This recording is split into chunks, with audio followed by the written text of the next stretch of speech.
এটা হয়েছে না? বলেন হয়েছে কিনা? উনি বলেছিলেন এমন আন্দোলন হবে যে আন্দোলনে ইঁদুরের গর্ত বাবা না পালাবার জন্য। সেটা হয়েছে না? আল্লাহ তাআলা জুলুম পছন্দ করেন না। রাসূল সাল্লাল্লাহু আলাইহি সাল্লামের হাদিস, ইত্তাকুজ জুলমা, জুলুম থেকে তোমরা বিরত থাকো, কেননা জুলুমাতান ইয়াউমাল কিয়ামা, জুলুম জালেমের জন্য কিয়ামতের দিন অন্ধকার হয়ে যাবে। কিয়ামতের দিন তো আরো দেরি আছে। দুনিয়ায় অন্ধকার হয়েছে না? একজন বিচারপতির নাম তো শুনছেন আপনারা। আমি ওই বিচারপতির নাম কোথাও নেই না। ওনাকে কোথায় পাওয়া গেছে? সিলেটের বর্ডারের জঙ্গলের মধ্যে। উনি সাইদি সাহেবকে ফাঁসি দিয়েছে, নিজামী সাহেবকে ফাঁসি দিয়েছে।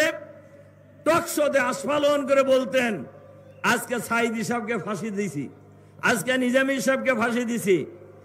ওই বিচারপতিকে পাওয়া গেছে এখন সিলেটের বর্ডারের জঙ্গলে কলার পাতা গায়ে দেওয়া অবস্থায়,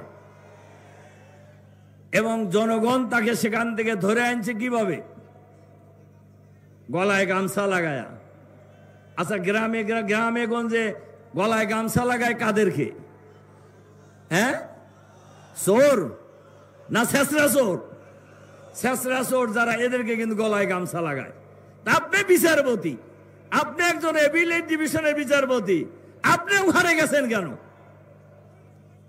আপনি বর্ডারের জঙ্গলে গেলেন কেন? আপনি এমন অপকর্ম করছেন যে আপনি পালানোর জন্য ওখানে গেছিলেন। কেন আপনি পালান কেন? আপনার তো পালানোর কথা না। সম্মানিত সংগ্রামী ভাই এবং বন্ধুগণ, এই যে যারা পালায়া গেছেন, পার্শ্ববর্তী রাষ্ট্র থেকে মাঝে মধ্যে বলে ঠুস করে ঢুকে পড়বে। এইটা শুনে আবার বাংলাদেশে কিছু লোক উকি মারার চেষ্টা করে। আপনারা কি শুনেছেন কোন ফেসিবাদী সরকার যখন পালায়া যায়, তারা দুনিয়ার ইতিহাসে কেউ ফিরছে? লক্ষণ সেন ফিরছিল, কারজাই ফিরছে, আসাদ ফিরছে। আপনাদের নেত্রী ফেরার কোনো সম্ভাবনা নেই। কেন ফিরবে না? যখন তার হাতে ছিল আর্মি, তার হাতে ছিল বিডিআর, তার হাতে ছিল র্যাব, তার হাতে ছিল পুলিশ, তার হাতে ছিল প্রশাসন, তার হাতে ছিল হেলমেট লীগ, ছাত্রলীগ, অমুক লীগ, তমুক লীগ, সব রাইখা পালায়া গেছেন। আর এখন তার হাতে কিছুই নাই। বলেন কিছু আছে? আর আসার সম্ভাবনা আছে? কাজে উকি ঝুঁকি যারা মারতেছেন তাদেরকে আমরা বলবো, উকি ঝুঁকি মাইরে লাভ নাই। যত উকি ঝুঁকি মারবেন ততই বিপদে পড়বেন, যত উকি ঝুঁকি মারবেন ততই বিপদে পড়বেন। বাংলাদেশের মাটিতে আর ফ্যাসিবাদ ফিরে আসতে দেওয়া হবে না। বাংলাদেশের মাটিতে আর কোন ফ্যাসিবাদ আমরা কায়েম হতে দেব না, ইনশাআল্লাহ। সংগ্রামী ভাই এবং বন্ধুগণ, আমরা অন্তর্বর্তীকালীন সরকারের কাছে আহ্বান জানাতে চাই, সরকারের ভিতরে বাইরে, দেশের বাইরে ফ্যাসিবাদের দোসর যে যেখানে আছে তাদেরকে অবিলম্বে চিহ্নিত করে গ্রেপ্তার করে বিচারের আওতায় নিয়ে আসতে হবে। আর এর সাথে সাথে দক্ষ, সৎ, বঞ্চিত তাদেরকে যার যার জায়গায় উপযুক্ত জায়গায় নিয়োগ দিতে হবে। এর সাথে সাথে বাংলাদেশের বিরুদ্ধে যারাই ষড়যন্ত্র করবে, যারাই নৈরাজ্য সৃষ্টি করবে, বাংলাদেশের মানুষ ঐক্যবদ্ধভাবে সব নৈরাজ্যের বিরুদ্ধে, অন্যায়ের বিরুদ্ধে প্রতিরোধ করে তুলবে ইনশাআল্লাহ। আগামী দিনের বাংলাদেশ হবে আমাদের নেতা ডক্টর শফিকুর রহমানের নেতৃত্বে বাংলাদেশের মানুষ আজ ঐক্যবদ্ধ হচ্ছে। আগামী দিনের বাংলাদেশ হবে চাঁদাবাজ মুক্ত বাংলাদেশ। আগামী দিনের বাংলাদেশ হবে স্বৈরাচার মুক্ত বাংলাদেশ। আগামী দিনের বাংলাদেশ হবে সন্ত্রাস মুক্ত বাংলাদেশ, আগামী দিনের বাংলাদেশ হবে দুর্নীতিবাজ মুক্ত বাংলাদেশ, আগামী দিনের বাংলাদেশ হবে দখলবাজ মুক্ত বাংলাদেশ, আগামী দিনের বাংলাদেশ হবে ইনসাফের বাংলাদেশ, আগামী দিনের বাংলাদেশ হবে আধুনিক বাংলাদেশ, আগামী দিনের বাংলাদেশ হবে ইসলামের বাংলাদেশ। ইনশাআল্লাহ ডক্টর শফিকুর রহমানের নেতৃত্বে আগামী দিনে বাংলাদেশের মানুষ ইসলামী সরকার চায়। কি বলেন, চায় না? চায়। সুতরাং সেই সরকার প্রতিষ্ঠার আন্দোলন এই ঠাকুরগাঁও থেকে আমরা ঐতিহাসিক ভূমিকা পালন করব ইনশাআল্লাহ। ইসলামী সরকার কায়েমের আন্দোলনে, ইসলামী সরকার প্রতিষ্ঠার আন্দোলনে যে মহা আন্দোলন শুরু হয়েছে, সেই আন্দোলনে আগামী দিনে ঠাকুরগাঁওর সর্বস্তরের জনতা ঐক্যবদ্ধ প্রতিরোধ করে তুলবে ইনশাআল্লাহ। সেই আহ্বান জানিয়ে আপনাদের প্রতি আবারও আন্তরিক সালাম এবং মোবারকবাদ জানিয়ে আপনাদের প্রতি কৃতজ্ঞতা জানিয়ে আমার বক্তব্য এখানে শেষ করছি। আল্লাহ হাফেজ। বাংলাদেশ জিন্দাবাদ, বাংলাদেশ জামায়াত ইসলামী জিন্দাবাদ, ঠাকুরগাঁও জেলার জনগণ জিন্দাবাদ। সংগ্রামী সাথী ও বন্ধুগণ, গুরুত্বপূর্ণ বক্তব্য রেখেছেন আজকের অনুষ্ঠানের সম্মানিত বিশেষ অতিথি জনাব মাওলানা রফিকুল ইসলাম খান। সংগ্রামী সাথী ও বন্ধুগণ, এখন সভাপতির বক্তব্য। সভাপতির বক্তব্যের পরেই বক্তব্য পেশ করবেন ঠাকুরগাঁওবাসীর উদ্দেশ্যে আমাদের আজকের অনুষ্ঠানের সম্মানিত মধ্যমণি প্রধান অতিথি, আমাদের সম্মানিত আমিরে জামাত। সম্মানিত ঠাকুরগাঁওবাসী, এখন সভাপতির বক্তব্য পেশ করছেন আজকের কর্মী সম্মেলনের সম্মানিত সভাপতি, বাংলাদেশ জামাত ইসলামী ঠাকুরগাঁও জেলা শাখার সম্মানিত আমির অধ্যাপক বেলাল উদ্দিন প্রধান। সভাপতির বক্তব্য রাখছেন অধ্যাপক বেলাল উদ্দিন প্রধান।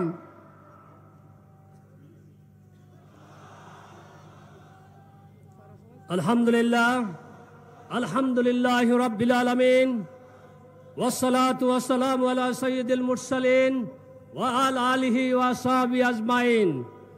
বাংলাদেশ জামাত ইসলামী ঠাকুরগাঁও জেলা শাখা কর্তৃক আয়োজিত আজকের এই ঐতিহাসিক কর্মী সম্মেলনে প্রধান অতিথি হিসাবে ইতিমধ্যে আসন গ্রহণ করেছেন বাংলাদেশ জামাত ইসলামী আমিরে জামাত, বাংলাদেশের গণমানুষের নেতা ডক্টর শফিকুর রহমান। ডক্টর শফিকুর রহমান ইতিমধ্যে আসন গ্রহণ করেছেন। আরো মেহমান হিসাবে উপস্থিত আছেন বাংলাদেশ জামাত ইসলামীর অ্যাসিস্ট্যান্ট সেক্রেটারি জেনারেল মাওলানা রফিকুল ইসলাম।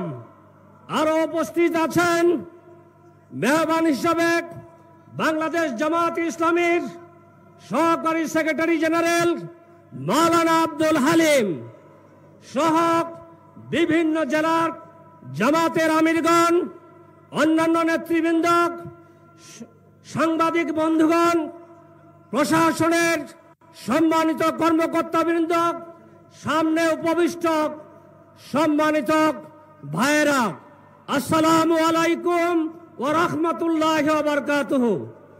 আমি আপনাদেরকে জেলা জামাতের পক্ষ থেকে আন্তরিক অভিনন্দন এবং মোবারকবাদ জানাচ্ছি যে আমরা সবাই আমাদের আজকের কাঙ্ক্ষিত মেহমান বাংলাদেশ জামাত ইসলামী আমিরে জামাত ডাক্তার শফিকুর রহমানের বক্তব্য শোনার জন্য আপনারা অধীর আগ্রহে আছেন। আমি সকলকে উদাত্ত আহ্বান জানাতে চাই, যারা রাস্তার ধারে এখনো দাঁড়িয়ে আছেন, মেহরবানি করে সুযোগ থাকলে সামনে আপনারা আসবেন। আমি আপনাদেরকে জানাতে চাই, বাংলাদেশ জামাত ইসলামী ঠাকুরগাঁও জেলার পক্ষ থেকে যা আপনারা কষ্ট করে আমাদের এই কর্মী সম্মেলনকে সফল করার দ্বার প্রান্তে নিয়ে গেছেন, এর জন্য জেলা জামাতের পক্ষ থেকে আপনাদেরকে আন্তরিক অভিনন্দন জানাচ্ছি। সেই সাথে কষ্ট করে শুধু ঢাকা থেকে বাংলাদেশ জামাত ইসলামীর আমিরে জামাত সহ আমাদের কেন্দ্রীয় নেতৃবৃন্দ এসে আমাদের কর্মী সম্মেলনকে সফল করেছেন। এই জন্য আমি কেন্দ্রীয় মেহমান সহ সকল মেহমান বৃন্দকে আন্তরিক অভিনন্দন এবং শুভেচ্ছা জানিয়ে আবার সকলকে অভিনন্দন জানিয়ে আমি আমার বক্তব্য শেষ করছি। আসসালামু আলাইকুম ওয়া রাহমাতুল্লাহি ওয়া বারাকাতুহু। সম্মানিত কর্মী ভাইরা, আপনারা এখনো যারা বিভিন্ন জায়গায় জটলা পাকিয়ে দাঁড়িয়ে আছেন, আমি আপনাদেরকে অনুরোধ করব, আপনারা আমাদের স্টেজের সামনে এসে যেখানে জায়গা পাবেন সেখানে বসে যান, এবং যারা দাঁড়িয়ে আছেন আমি অনুরোধ করছি আপনারা বসে যান। সংগ্রামী বন্ধুগণ, এ পর্যায়ে আপনাদের সামনে বক্তব্য রাখছেন বিশ্ববরেণ্য ইসলামী আন্দোলনের অন্যতম নেতা, বাংলাদেশ জামাত ইসলামীর সম্মানিত আমিরে জামাত, আজকের এই বিশাল কর্মী সম্মেলনের প্রধান অতিথি মুহতারাম আমিরে জামাত ডাক্তার শফিকুর রহমান। নারায়ে তাকবীর, আল্লাহু আকবার, নারায়ে তাকবীর, আল্লাহু আকবার। আমিরে জামাতের আগমন, শুভেচ্ছা স্বাগতম, শুভেচ্ছা স্বাগতম, আমিরে জামাতের আগমন। আসসালামু আলাইকুম ওয়া রাহমাতুল্লাহ। আলহামদুলিল্লাহি রাব্বিল আলামিন, ওয়াসসালাতু ওয়াসসালামু আলা রাসূলিহিল কারীম ওয়া আলা আলিহি ওয়া সাহবিহি ওয়া আহলি বাইতি আজমাইন, আম্মা বাদ। বাংলাদেশ জামাত ইসলামী ঐতিহ্যবাহী ঠাকুরগাঁ জেলা শাখা কর্তৃক আয়োজিত জেলা স্কুল মাঠের আজকের এই বিশাল কর্মী সম্মেলনের সম্মানিত সভাপতি, বাংলাদেশ জামাত ইসলামী ঠাকুরগাঁ জেলা শাখার আমির জনাব অধ্যাপক বেলাল উদ্দিন, মঞ্চে বসা অন্যতম বিশেষ অতিথি বাংলাদেশ জামাত ইসলামীর অ্যাসিস্ট্যান্ট সেক্রেটারি জেনারেল, রাজশাহী বিশ্ববিদ্যালয়ের সিনেট সদস্য, বাংলাদেশ ইসলামী ছাত্র শিবিরের সাবেক কেন্দ্রীয় সভাপতি জনাব মৌলানা রফিকুল ইসলাম খান, অন্যতম বিশেষ অতিথি বাংলাদেশ জামাতে ইসলামীর অ্যাসিস্ট্যান্ট সেক্রেটারি জেনারেল, নির্বাহী পরিষদের সদস্য জনাব মৌলানা আব্দুল হালিম, আঞ্চলিক, জেলা এবং স্থানীয় নেতৃবৃন্দ, বন্ধু সংগঠনের নেতৃবৃন্দ, উপস্থিত সহকর্মী বন্ধুগণ, বিভিন্ন ধর্মের যে সমস্ত ভাই এবং বন্ধুরা এসেছেন, আমার সেই সমস্ত ভাই এবং বন্ধুগণ, সাংবাদিক বন্ধুগণ, আবারও সবার প্রতি সালাম, আসসালামু আলাইকুম ওয়া রাহমাতুল্লাহ। অন্যান্য ধর্মের ভাইদের প্রতি অন্তর্নিগ্নানো ভালোবাসা এবং শুভেচ্ছা। বাংলাদেশ 18 কোটি মানুষের দেশ, হয় কিছু কম হবে, না হয় কিছু বেশি হবে। ছোট্ট একটি দেশ, পৃথিবীর মানচিত্রের অবস্থান খুঁজে পাইতে হলে খুব গভীরভাবে চোখ ফেলতে হয়। এত ছোট দেশে বিশ্বের কোথাও এত বিপুল জনসংখ্যা নেই। বিপুল জনসংখ্যার এই বাংলাদেশ, জনসংখ্যা কোনো অভিশাপ নয়, বরঞ্চ জনসংখ্যাটা জনশক্তিতে পরিণত করতে পারি নাই, এটা আমাদের ব্যর্থতা। এই 18 কোটি মানুষের হাতকে যদি কর্মীর হাতে আমরা পরিণত করতে পারতাম, প্রাপ্তবয়স্ক সকলের হাতে যদি আমরা কাজ তুলে দিতে পারতাম, এই দেশটার চেহারা বদলে যেত।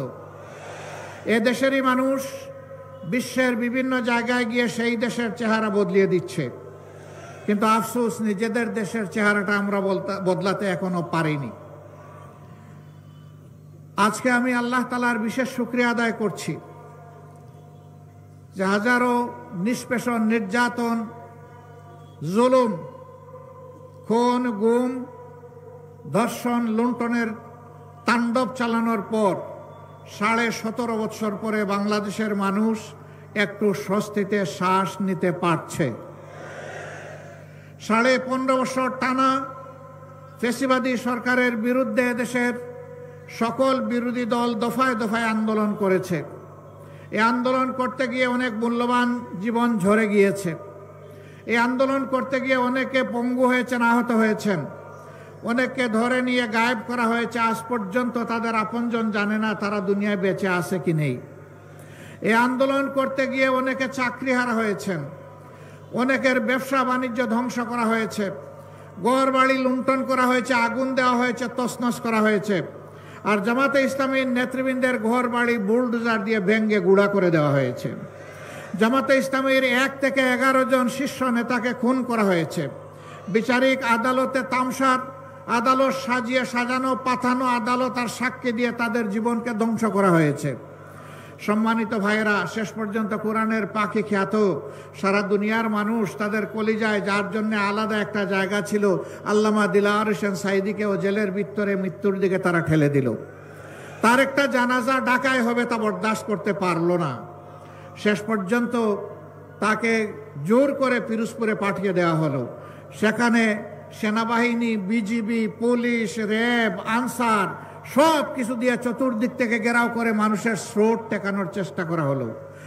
তুমুল বর্ষণমুখর দিনে মানুষের স্রোত কেউ ঠেকাইতে পারেনি। সেখানে লক্ষ মানুষ বৃষ্টির পানির সাথে নিজেদের চোখের পানি দিয়ে তাদের প্রিয় মানুষকে দুনিয়া থেকে বিদায় দিয়েছে।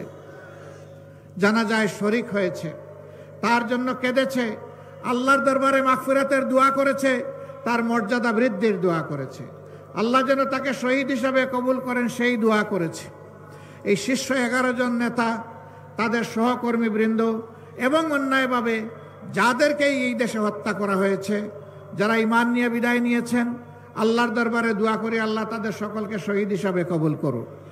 বিশেষ করে 24-এর এই আন্দোলন যা 1 জুলাই থেকে শুরু হয়ে 30 জুলাই এসে শেষ হয়েছে, এই আন্দোলনে যারা বুক পেতে দিয়েছিল, বুক পেতে দিয়ে বলেছিল বুকের ভিতরে তুমুল ঝড়, বুক পেতেছি গুলি কর,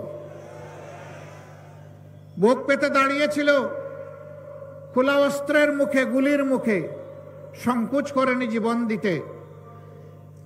একজন মন্ত্রীকে এক পুলিশ অফিসার তখন বলেছিলেন, স্যার একটা মারি একটাই পড়ে, এরপরে 4 জন দাঁড়িয়ে যায়, 10 জন দাঁড়িয়ে যায়।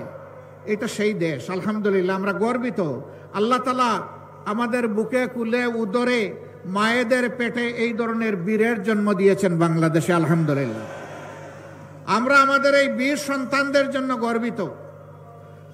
আমাদের অন্তরে তাদের ভালোবাসার একটা বিছানা তৈরি হয়ে গিয়েছে। আমরা তাদেরকে শ্রদ্ধা করি। জাতিকে জালিমের অক্টোপাস থেকে মুক্ত করার জন্য তারা যে উদ্যোগ জীবন বাজি রেখে নিয়েছিল, তার জন্যে আমরা তাদের কাছে কৃতজ্ঞ। আমরা দোয়া করি আমাদের এই সন্তানদের মতো আরো সন্তানরা যেন ভবিষ্যতে এই দেশের জন্য দাঁড়িয়ে যায়।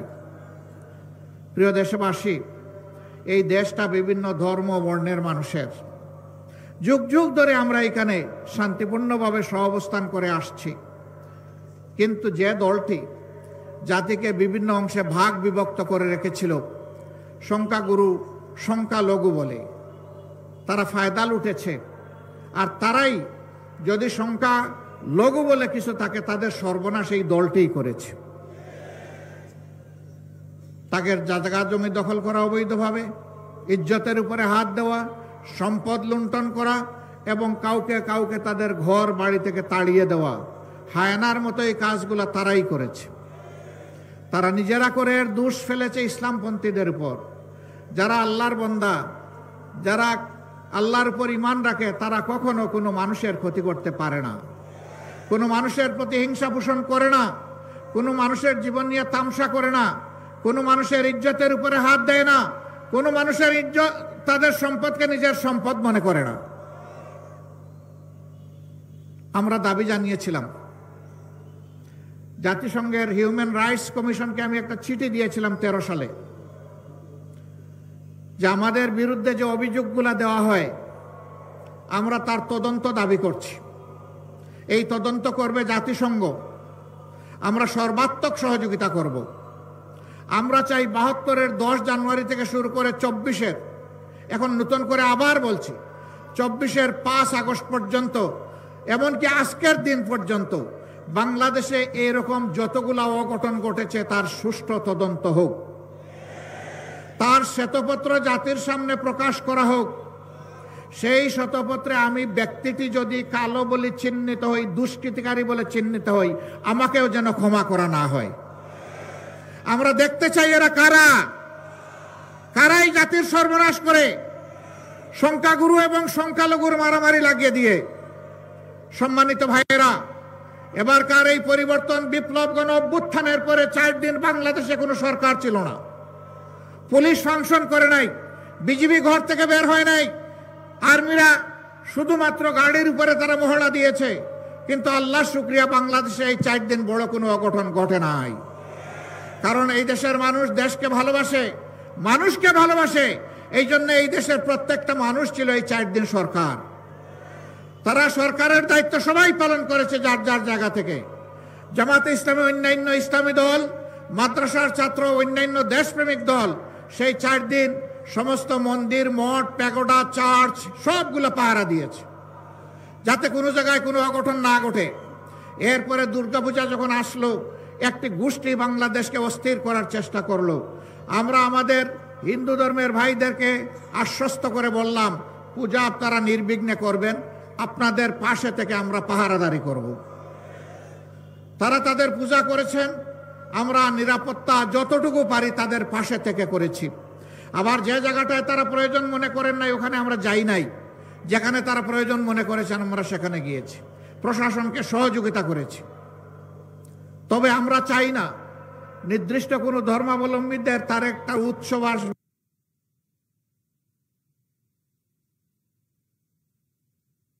একটা অনুষ্ঠান আসবে, সেই উপলক্ষে তাদেরকে পাহারা দিতে হবে, এটা আমরা চাই না। যদি বাংলাদেশে মসজিদ পাহারা দেওয়ার দরকার না হয়, মন্দিরও পাহারা দেওয়ার দরকার হবে না। আমরা সেই সামাজিক নিরাপত্তা বলয় দেখতে চাই। আমার সম্মানিত ভাইয়েরা, মুক্তিযুদ্ধের পক্ষের বিপক্ষের অনেক আওয়াজ, গুঞ্জরণ, অনেক বিভক্তির কথা, অনেক বিষ ছড়ানো কথা আমরা শুনেছি। আমি প্রশ্ন করতে চাই, যারা এই চেতনার কথা বলেন, সর্বশেষ ঘটনা এবারকার মহান বিজয় দিবসে ভারতের প্রধানমন্ত্রী এইটাকে ভারতের বিজয় দিবস দাবি করে টুইট করেছেন এবং তিনি তার দেশের সৈনিকদেরকে, দেশবাসীকে তিনি অভিনন্দন জানিয়েছেন। একটা শব্দ তিনি বাংলাদেশ নামে উচ্চারণ করেননি। আপনাদের চেতনা কোথায় ছিল? এই বিজয় কি বাংলাদেশের না ভারতের? আপনারা বলুন, এই বিজয় বাংলাদেশের না ভারতের? বাংলাদেশের যদি বিজয় হয়ে থাকে আর ভারতের প্রধানমন্ত্রী যদি এই বিজয় তাদের বলে দাবি করে, আপনারা চুপ কেন?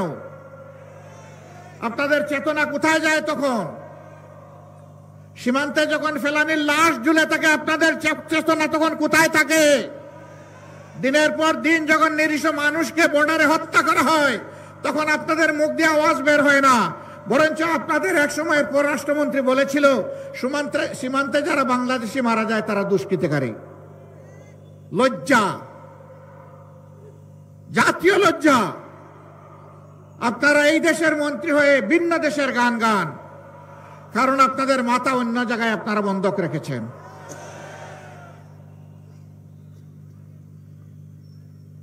আমরা আমাদের প্রতিবেশী দেশের প্রতি সবসময় শ্রদ্ধাশীল থাকতে চাই এবং আমরা এও আশা করি তারাও আমাদের দেশের প্রতি শ্রদ্ধাশীল থাকবেন। আমরা চাই আমাদের প্রতিবেশীরা শান্তিতে থাকুন, আবার আমরা চাই তারাই যেন আমাদের অশান্তির কারণ না হন। কিন্তু মাঝে মধ্যেই তারা বাউন্ডারি ক্রস করেন। বাংলাদেশের মসনদে কে বসবে, কে কার সাথে জোট বাঁধবে, কে সরকার গঠন করবে, তারা বাংলাদেশে এসে তরকারিতে লবণ দেন। আমরা আগামীতে আমাদের তরকারিতে আর কাউকে লবণ দিতে দেখতে চাই না। আমাদের তরকারি আমরা পাকাবো। বাংলাদেশের মানুষ ঠিক করবে এখানে কে ক্ষমতায় আসবে আর কে ক্ষমতায় আসবে না। সম্মানিত ভাইয়েরা, তিনটা নির্বাচন গেল, তাদের কার্যকালে, তাদের মেয়াদকালে গায়ের জোরে যেভাবেই হোক ক্ষমতায় ছিল, সেই সময়টা এদেশের আপামর জনগণ ভোট দিতে পারেনি। বিশেষ করে এখন যাদের বয়স 26 বছর হয়েছে, তারা তিনটি নির্বাচনে একটা ভোট দেওয়ারও সুযোগ পায়নি। কেন? যুব সমাজকে বাদ দিয়ে আমার দেশ চলবে? এদেশের উন্নয়ন অগ্রগতি হবে? কখনো না। শেষ পর্যন্ত যুব সমাজের সমস্ত অধিকারও কেড়ে নেওয়া হলো। ছাত্রদের হাতে সার্টিফিকেট ধরিয়ে দেওয়া হয়, কিন্তু চাকরি এবং কাজ তাদের কপালে জুটে না। কোটার চক্রান্তে বন্দি করে তাদের কপাল কিসমত হাইজ্যাক করে নিয়ে যাওয়া হলো। তারা এর জন্য রাস্তায় নামলো অধিকার আদায়ের জন্য। ছোট্ট একটি দাবি, সেই দাবিটাকেও পুরানা কায়দায় হেলমেট এবং মুগর দিয়ে দমন করার চেষ্টা করা হলো, গুলি চালানো হলো। শেষ দিন পর্যন্ত মানুষের বুকে গুলি চালানো হলো। কম বেশি 2000-এর মতো বুকের দন কেড়ে নেওয়া হলো। আমরা আল্লাহর দরবারে দোয়া করি, আল্লাহ তাদেরকে শহীদ হিসেবে কবুল করুন, তাদের পরিবারকে আল্লাহ তাআলা সবর এখতিয়ার করার তৌফিক দান করুন। 34,000 ছেলে মেয়েকে কঠিন ভাবে আক্রমণ করে আহত করে তাদেরকে পঙ্গু করে দেওয়া হয়েছে। 500-র অধিক দুই চোখে দেখে না, 750-র অধিক এক চোখ হারিয়েছে। এই 500-র বাইরে এরা কত হাজার পা হারিয়েছে, হাত হারিয়েছে, আল্লাহ ভালো জানেন। সেই হিসাব আমরা এখনো করতে পারিনি। নির্মম ভাবে তাদের উপর আক্রোশ মেটানো হয়েছে। তারা তো ক্ষমতার প্রতিদ্বন্দ্বী হয়ে রাস্তায় নামেনি, তারা একটা অধিকার চেয়েছিল। কিন্তু শেষ পর্যন্ত আল্লাহর ইচ্ছা, তাদের একটি অধিকারের সাথে জনগণের সমস্ত অধিকারের জন্য তারা লড়াই শুরু করলো, এবং সেই লড়াইয়ে আল্লাহ তাআলার সাহায্য নেমে আসলো।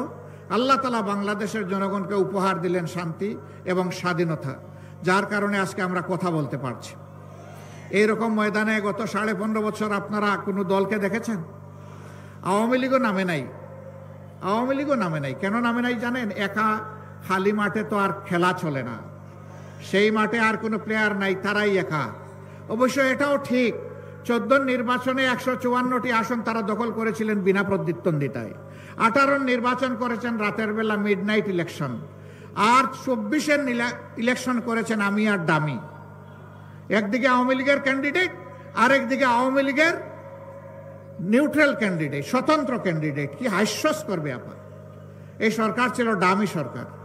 আলহামদুলিল্লাহ, ডামি সরকার হওয়ার কারণেই সামান্য একটু ফুতেই উড়ে গেছে সরকার। এখন তারা আবার হুমকি দমকি দিচ্ছেন, আবার তারা ফিরে আসবেন, দেশ দখল করবেন, আবার আগের মতো তারা তাণ্ডব চালাবেন। বলেন যে খাইয়া নাও, যে কয়দিন বাঁচার বেছে নাও, আবার আসতেছি, আবার দেখা হবে। মানে আত্মস্বীকৃত খুনি, খুনের হুঙ্কার দিয়েই চলেছে। আমরা তাদেরকে বিনয়ের সাথে বলতে চাই, এই অধ্যায় ক্লোজ। আমার ভাই রফিকুল ইসলাম খান বলেছেন, স্বৈরশাসকরা পালিয়ে গেলে আর ফিরে আসে না। চৌশেস্কু আসে নাই, রেজা শাহ পাহলভি আসে নাই, বেন আলী আসে নাই, আর উনি কয়েকজনের নাম নিয়েছেন, কেউই আসে নাই। না, কেউ আসতে পারবে না। শ্রীলঙ্কার স্বৈর শাসনও পালিয়ে গেছে, আসে নাই, আসবে না। আপনারা মানসিক সান্ত্বনার জন্য যাই বলতে থাকুন বলুন, বাংলাদেশের মানুষকে বোকা ভাববেন না। অনেক যন্ত্রণা আমাদের উপর করা হয়েছে, চাপিয়ে দেওয়া হয়েছে, জুলুম করা হয়েছে। দেশের স্বার্থে আমরা সবগুলো বুকে চেপে এখন দেশটাকে সামনের দিকে সবাই মিলে আমরা এগিয়ে নিতে চাই। আমরা চাই না এই দেশ ভাগ বিভক্ত হোক। আমরা চাই 18 কোটি মানুষের 36 কোটি হাত একত্রিত হোক। সবাই এক হয়ে হিংসা বিদ্বেষ পরিহার করে আমরা সামনে আগাই। তবে এটা ঠিক, যারা খুন করেছেন, গুম করেছেন, যারা লুণ্ঠন করেছেন, চুরি করেছেন, দেশের 26 লক্ষ কোটি টাকা বিদেশে পাচার করেছেন, তাদের বিচার হতে হবে, আর ওই টাকাগুলা দেশে ফেরত আনতে হবে। এগুলা জনগণের টাকা, ফেরত এনে জনগণের কাজে লাগাতে হবে। ঠাকুরগাঁ জেলা, আমি এখানে এসে খবর নিলাম, এটা বাংলাদেশের একটা গুরুত্বপূর্ণ জেলা। এই জেলা বাংলাদেশের উন্নয়নে নিশ্চয়ই অবদান রেখে চলেছে। এই জেলায় উচ্চশিক্ষার কোনো বিদ্যাপীঠ নেই, এখানে কোনো মেডিকেল কলেজ নাই, এখানে কোনো প্রকৌশল কলেজ বা বিশ্ববিদ্যালয় নেই, এখানে কোনো এগ্রিকালচার ইউনিভার্সিটি নাই, এখানে কোনো পাবলিক ইউনিভার্সিটি নাই। কি ঠাকুরগাঁ জেলা বাংলাদেশের অংশ না? যদি অংশ হয়ে থাকে তাইলে বৈষম্য কেন? এই জেলায় অবশ্যই এই প্রতিষ্ঠানগুলা এই জেলা পাওয়ার হকদার দাবি রাখে। আমরা অন্তর্বর্তীকালীন সরকারকে বলবো, সব যদি নাও পারেন, আগামী 1 থেকে যদি বড় কোনো প্রকল্প আপনারা হাতে নিয়ে থাকেন, ঠাকুরগাঁ যেন এটা থেকে বাদ না পড়ে। কমপক্ষে একটা মেডিকেল কলেজ দিয়ে যাত্রা শুরু করেন। আপনারা সিদ্ধান্ত নেন, কার্যক্রম শুরু করেন। পরবর্তী নির্বাচিত সরকার এসে সেটা পূরণ করবে। বাকি যে সমস্ত ন্যায্য দাবি আছে সেইগুলো পর্যায়ক্রমে দেখতে হবে। আমরা এমন চাই না বাংলাদেশের সম্পদের উন্নয়ন যে কোনো এক জেলায় চলে যাক, আর বাকি জেলা বঞ্চিত থাকে, এটা আমরা চাই না। আমরা চাই সমতার ভিত্তিতে বাংলাদেশের সকল জেলা যেন তার অধিকার ফিরে পায়। তার জন্য একটা জিনিসের নিশ্চয়তা বিধান করতে হবে, সেটা হচ্ছে আদালতে ন্যায় বিচার। যদি ন্যায় বিচার কায়েম হয়, অধিকার কাউকে চাইতে হবে না, এটা রাষ্ট্রের দায়িত্ব যার অধিকার তার ঘরে পৌঁছে দেওয়া। আল্লাহ যদি আমাদেরকে এমন কোন সুযোগ দেন, আমি তো দাবি পেশ করলাম, ইনশাল্লাহ আমাদের কাছে আর কোনো দাবি পেশ করা লাগবে না। আমরা ওয়াদাবদ্ধ, আমরা আমাদের সামর্থ্যের ভিতরে সর্বোচ্চ যেটা করা সম্ভব সেটা করব ইনশাআল্লাহ। অন্য কেউ যদি সরকার গঠন করে, যদি আপনাদের সেই দাবি অপূরণ থেকে যায়, আপনারা যখন দাবি করবেন, আওয়াজ তুলবেন, আপনাদের হাতের সাথে হাত মিলিয়ে আমরাও আওয়াজ তুলবো ইনশাআল্লাহ। ওই দাবি আদায়ের জন্য আমরা একাকার হয়ে যাব, তারপরে আমরা দাবি আদায় করে ছাড়বো ইনশাআল্লাহ। সম্মানিত ভাইয়েরা, এটা শুধু ঠাকুরগাঁর জন্য নয়, সারা বাংলাদেশের জন্য একই নীতি হওয়া উচিত। প্রধানমন্ত্রীর বাড়ি যেখানে হবে, সেখানে উন্নয়নের সমস্ত জোয়ার গিয়ে পানি ওখানে ধাক্কা লাগবে, এটা আমরা চাই না। যিনি প্রধানমন্ত্রী হবেন, দেশের প্রত্যেক ইঞ্চি মাটিকে তার সম্মান করতে হবে, প্রত্যেকটি মানুষকে তার সম্মান করা লাগবে, তবেই তিনি দেশের প্রধানমন্ত্রী হিসাবে বিবেচিত হবেন। মন্ত্রী পরিষদের সদস্যরা কোনো এলাকার প্রতিনিধিত্ব করবেন না, সেই মন্ত্রণালয় সারা বাংলাদেশে তার যত কাজ আছে সব জায়গার প্রতিনিধিত্ব করবে। এইভাবে যদি ইনসাফের ভিত্তিতে দেশ চলে, ইনশাল্লাহ এই দেশ আগামীতে বিশ্বে উন্নয়নের একটা রোল মডেল হবে। আমি ওই হাসিনার রোল মডেলের কথা বলছি না, যেই রোল মডেলে 26 লক্ষ টাকা দেশের বাইরে চুরি করে চলে গেছে, ওইটা না। আমি সত্যিকারের রোল মডেলের কথা বলছি। সেই বাংলাদেশ আমরা গড়তে চাই। আপনারাও সেই বাংলাদেশ চান? আলহামদুলিল্লাহ, এই বাংলাদেশে শিশু, বৃদ্ধ, আবাল বনিতা, নারী পুরুষ নির্বিশেষে সকলে ঘরে বাইরে কর্মক্ষেত্রে সর্বত্র তারা একটা মর্যাদা পাবে এবং নিরাপত্তা তাদের নিশ্চিত হবে ইনশাআল্লাহ। এই বাংলাদেশ গঠনের জন্যে আমাদেরকে আরো অনেক ত্যাগ স্বীকার করতে হবে। আপনারাও কি সেই ত্যাগ স্বীকার করতে প্রস্তুত? শিওর? বুঝে শুনে হাত তুলেছেন, আওয়াজ দিচ্ছেন, মোবারকবাদ। সংগ্রাম আমাদের শেষ হয়নি। আমাদের সন্তানরা এখনো স্লোগান দিচ্ছে, আবু সাইদ মুগ্ধ, শেষ হয়নি যুদ্ধ। আমাদের যুদ্ধ মানবতার মুক্তি অর্জিত না হওয়া পর্যন্ত চলবে ইনশাআল্লাহ। আমরা একটা বৈষম্যহীন দেশ চাই, চাঁদাবাজ মুক্ত দেশ চাই, অবৈধ দখলদার মুক্ত দেশ চাই, দুর্নীতি মুক্ত দেশ চাই, ঘুষ মুক্ত দেশ চাই, এবং একটা সাম্যের বাংলাদেশ আমরা চাই, একটা মানবিক বাংলাদেশ চাই। সেই মানবিক বাংলাদেশের জন্য আমরা ইনশাআল্লাহ কাঁধে কাঁধ মিলিয়ে, হাতে হাত মিলিয়ে আমরা সামনের দিকে এগিয়ে যাব। আল্লাহ আমাদেরকে কবুল করুন। আমরা বাংলাদেশ জামাতে ইসলামী আপনাদের কাছে বিশেষ অনুরোধ রাখতে চাই, আমাদেরকে যদি জনগণের কল্যাণে কাজ করতে দেখেন, দেশের কল্যাণে কাজ করতে দেখেন, দিনের কল্যাণে কাজ করতে দেখেন, আমরা যেন আপনাদের একটু ভালোবাসা পাই, আমরা যেন আপনাদের একটু দোয়া পাই, আপনাদের একটু সহযোগিতা পাই, ন্যায়সঙ্গত কাজে আপনাদেরকে যেন পাশে পাই, আপনাদেরকে যেন সাথে পাই। যদি কোনো অন্যায় করতে দেখেন, আপনাদের পক্ষ থেকে যেন প্রতিবাদের আওয়াজ উঠে, আপনারা যেন আমাদের সমালোচনা করেন, আপনারা যেন আমাদেরকে টান দিয়ে সোজা করে দেন। যদি আপনাদের এই গঠনমূলক সমালোচনা আর যদি দোয়া ভালোবাসা আমাদের সাথে থাকে, আমরা অঙ্গীকারবদ্ধ, আল্লাহ তাআলার হুকুম হলে, জনগণের ভালোবাসা এবং সমর্থন পেলে আমরা একটি সাম্যের বাংলাদেশ উপহার দিব ইনশাআল্লাহ।